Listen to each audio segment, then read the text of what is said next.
It wasn't just a mistake. It was an ambush. Yep. I mean, this was a plan. This was a politically calculated ambush from all sides, right? No one would feel comfortable walking into an environment like that from any country, and no one should be treated that way. From the reporter to the greeting to the mocking of his clothes, it was beneath America and beneath the White House to treat a guest in our country and a leader who is actively engaged in combat, who is right now losing his fellow service members. He's losing his women and children. His cities are being bombed. And we're talking about his clothes, and we're talking to him that way. It was victim shaming, which is what Trump has been doing to Zelenskyy in Ukraine since before he got elected. It's unacceptable, it's inappropriate, and it's also undermining not just Ukraine, but our own national security. We are now aligned with the bad guys. Russia is the bad guy, Ukraine is the good guy. And when we continue to attack Ukraine and defend Russia, that puts us in line with the bad guys, which is not where America wants to be. Very well said from veteran Paul Rickoff. And you know, there was one moment during this Trump-Zelensky meeting that I think kind of flew under the radar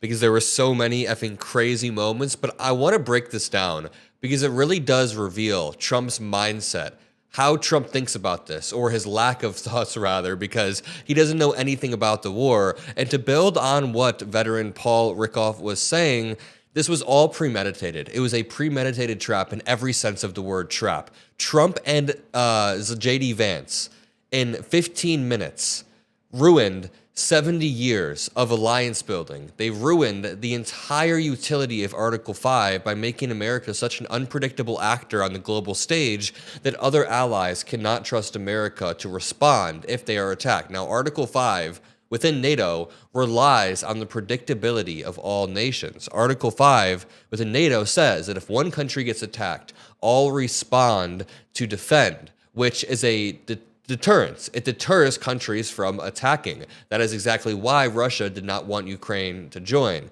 So, in 15 minutes, Donald Trump and J.D. Vance set a trap for Zelenskyy. You can see it building up throughout the entire sit-down meeting in the Oval Office, and then finally, they snap on him.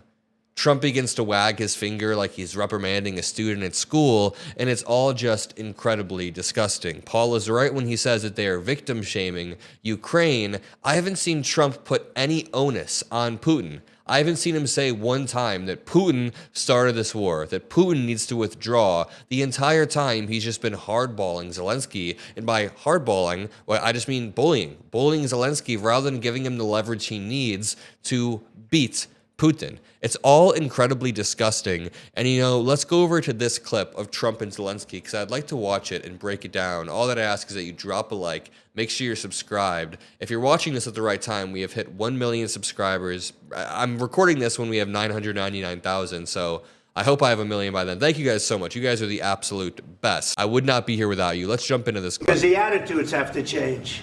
What if Russia breaks ceasefire? What if Russia breaks peace talks? What do we do then? I understand that it's a heated conversation right now. What are you saying?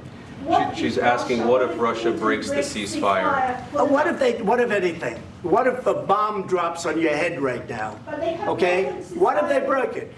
I don't know. They broke it with Biden because Biden didn't respect him. Okay, this clip should have gone a lot more viral. People should have been talking about this one line because it seems like a throwaway line. But when Donald Trump says, quote unquote, what if they had a bomb dropped on their head? You have to remember he's sitting next to Zelenskyy. I mean, look at Zelensky's face. He's been living this reality for the past 3 years. Him, all the women, children, and even men in this country, all the young people, all the old people, every time they go outside, they have the threat of a bomb falling on their head. And I don't mean to overanalyze Trump's words here, but the fact that he'd say something so callous just shows that he was going in here trying to blow up this meeting. He wasn't being careful with his words. Even when he was with the prime minister of other countries, he was more respectful, but he just looks down on Zelenskyy. He's got this weird personal animosity for Zelenskyy. I was watching Vlad Vlexler talk about this, and he was essentially saying that Trump's narcissistic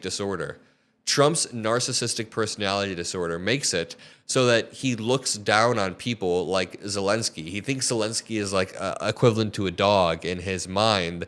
I don't know. He hates Zelensky's voice. He hates the way Zelenskyy looks. He hates everything about him because Trump has this weird narcissistic image about himself being perfect. But either way, let's keep watching this clip. They didn't respect Obama. They respect me. Let me tell you, Putin went through a hell of a lot with me. He went through a phony witch hunt with a That's another line. You know, that's another line that people overlooked. Quote unquote, Putin went through a hell of a lot with me. We went through a phony witch hunt. What do you mean you went through a lot together? Like a married couple that's fought for a few decades and is finally settling down? What do you mean you went through a lot with Vladimir Putin? Your midnight phone calls where you're twirling your hair and kicking your legs behind? On a serious note, though, the allegiance that U.S. leaders, that our leaders are displaying right now to Russia over our European allies, our Western allies, is scary. It undermines, again, decades of alliance building. It makes us an unreliable, unpredictable partner within NATO, meaning Article 5 doesn't really have any use, meaning that Putin could invade the Baltic states, for example. They're part of NATO.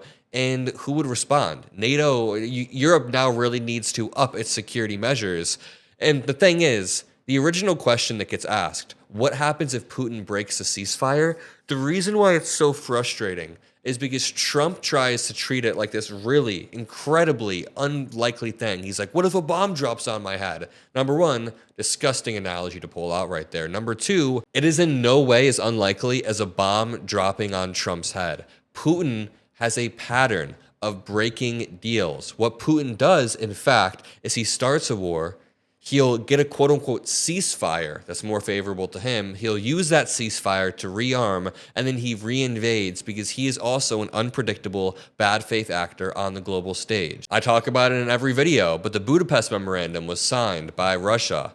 It gave Ukraine a security guarantee from the West, and it said that Russia would never invade Ukraine. It said that Russia would recognize Ukraine as a sovereign country. Not only did they invade Ukraine, but they removed their sovereignty by invading Ukraine. Since then, Russia has signed deal after deal after deal. They even signed one in 2019 with Zelenskyy, then they subsequently broke it. So they are bad faith actors, and here's what Trump thinks for some reason in his deluded world, that Putin is not going to break a deal with him and is going to be loyal to him. But I guarantee you, even if it's not under Trump's term, in 5 years' time when we have the next president, Putin just reinvades. He reinvades, or whoever Putin's next person in line is. But let's continue to watch this clip.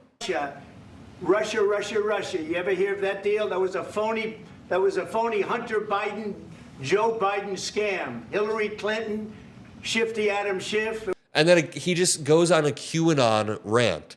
Throws out QAnon. We're only 49 seconds into this clip, and it's so embarrassing. Zelenskyy is sitting here while the president of the United States is throwing out QAnon conspiracies and saying complete falsehoods about the state of Ukraine. And when Zelenskyy even says to them, why don't you come over and see Ukraine? Why don't you come see it? J.D. Vance says, I've seen the videos, meaning he's seen selectively edited videos on his X feed. And then Trump says, it's like a bomb dropping on my head. Oh, what if a bomb drops on my head? Trump doesn't understand the fundamentals of this war. He doesn't understand Putin's psychology. He thinks Putin's engaging in good faith, which is disgusting. But I'll leave it at that. Make sure you drop a like, subscribe. Have a great rest of your day, and I'll see you in the next one. Peace out.